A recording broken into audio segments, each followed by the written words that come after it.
Femke Bol just ran 49.17 seconds indoors, and the race was over before it even felt like it started.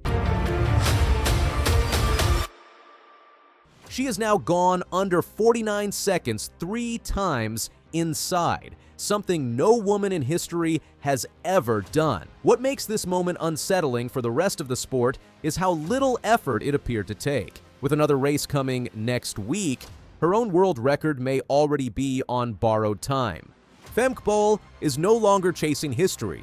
She is rewriting it in real time. In Apeldoorn, the Dutch superstar delivered another performance that felt less like a race and more like a reminder of how far ahead she has moved from the rest of the field. She crossed the line at 49.24 seconds in the indoor 400 meters. That number alone would be enough to dominate headlines. But the deeper meaning behind it is what truly matters. This was the 3rd time Femke Bol has gone under 49 seconds indoors. No other woman in the history of track and field has ever achieved that even once. This was not a desperate effort. It was not a perfectly timed peak. It was not a one-off miracle. It was controlled, smooth, and almost casual. The race was decided long before the final bend, and by the time Bol reached the home stretch, she was already managing the effort. The clock told the story. The body language told an even bigger one. She is operating at a level that no one else can currently touch. Indoor 400 meters racing has always been a difficult discipline to dominate. The tighter bends, shorter straights, and tactical chaos often produce unpredictable results. Great outdoor runners struggle indoors. World champions find themselves boxed in or overextended. Records tend to survive because the event is unforgiving. That is what makes Bol's consistency so staggering. She is not just surviving indoors, she is mastering it. When Femke Bol first emerged on the global stage, many saw her as a gifted talent with range. She could handle hurdles, she could handle flat races. She had speed, endurance, and poise. But even then, few could have predicted this level of sustained dominance. The progression has been steady, deliberate, and ruthless. Each season, the margins have widened. Each indoor campaign, the gap has grown. Her indoor world record already sits as one of the most intimidating marks in modern track and field. It is not just fast, it is psychologically crushing. It has changed how other athletes approach the event. For many, the goal is no longer winning. It is survival. It is staying close enough to remain relevant. That is a dangerous place for a sport to be because it often signals the arrival of an era-defining athlete. Apeldoorn was not a championship final. It was not a once-in-a-lifetime moment. It was a routine race on the calendar. That is what makes it so alarming for her competitors. Femke Bol did not need perfect conditions to run 48.94. She did not need to be pushed. She did not need to empty the tank. She simply executed the race, hit her marks, and walked away with another time that would define most careers. The indoor season is often treated as preparation for bigger outdoor goals. Athletes experiment. They test fitness. They sharpen race rhythm. Bol appears to be doing something very different. She is using the indoor circuit to reinforce her authority. Every race sends a message. Every clock reading resets expectations. What stands out most is how repeatable her performances have become. Speed can come and go. Fitness can spike and fade. But control like this is rare. Femke Bol knows exactly what pace she can sustain. She knows how much pressure to apply on the first lap. She knows when to let the field break. That level of awareness only comes with confidence earned through domination. There is also a technical side that often gets overlooked. Bol's stride remains efficient deep into the race. Her posture stays tall. Her arms stay compact. Indoor tracks punish inefficiency. Any wasted movement becomes amplified over 2 laps. Yet Bol looks as composed in the final meters as she does in the opening strides. That is not just fitness. That is mastery.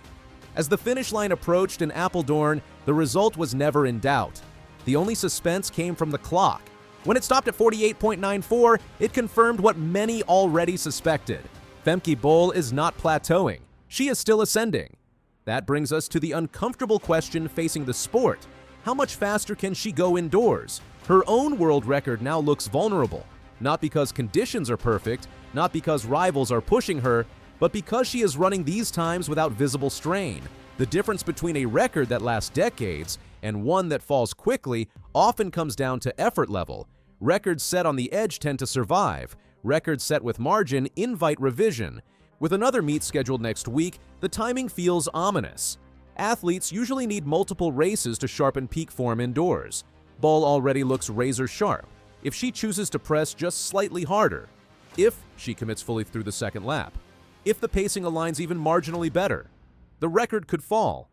There is also the psychological freedom that comes with holding the record already. Bol does not need to chase history. She owns it. That changes how an athlete races. There is less fear of failure, less hesitation, more willingness to test limits. Sometimes that freedom is what unlocks the next breakthrough. The broader impact on the event cannot be ignored. Young athletes watching this are recalibrating what they believe is possible. Coaches are rethinking training models. The indoor 400 meters is no longer viewed as a secondary discipline. It is becoming a showcase for one of the sport's greatest talents. Femke Bol's rise also reflects the strength of the Dutch program. Support systems matter, training environments matter, race planning matters. Bol has benefited from stability, intelligent progression, and long-term vision. That combination allows athletes to peak repeatedly without burning out. It is no accident that her performances look sustainable rather than forced. Another key factor is versatility. Bol is not limited to one race profile. She has proven herself in relays, hurdles, and flat events. That range builds resilience. It allows her to approach the 400 meters with confidence rather than desperation. She is not defined by a single opportunity. That security shows in how she races. Apeldoorn may ultimately be remembered as a warning shot rather than the headline moment. It was the race that confirmed her indoor dominance is not slowing. It was the performance that suggested her limits are still unknown. And it was the reminder that when an athlete makes history look easy, the sport is on the verge of something bigger. For fans, this creates anticipation. For rivals, it creates pressure. For Femke Bol, it creates opportunity. Next week looms as more than just another meet, it represents a choice. Push and risk revealing just how far the ceiling extends, or cruise and continue the steady march of supremacy. Either option reinforces her position. That is the luxury of dominance. What makes this era particularly compelling is that Bol is doing this without theatrics. There is no need for dramatic gestures or bold declarations. The clock speaks loudly enough. Each sub-49 indoor race is a statement. 3 of them now form a pattern that cannot be dismissed. Track and field has always celebrated moments, but true greatness is measured in patterns. Femke Bol is building one of the most convincing patterns the indoor 400 meters has ever seen. As the indoor season continues, attention will naturally shift toward records, championships, and legacy. But right now, the simplest truth remains the most powerful. Femke Bol ran 48.94 indoors and made it look routine. No woman in history has ever lived in that territory, and judging by how she moved in Apeldoorn, she is not done exploring it. And the only real question left is not whether she will win her next race. It is whether the record books are ready for what comes next.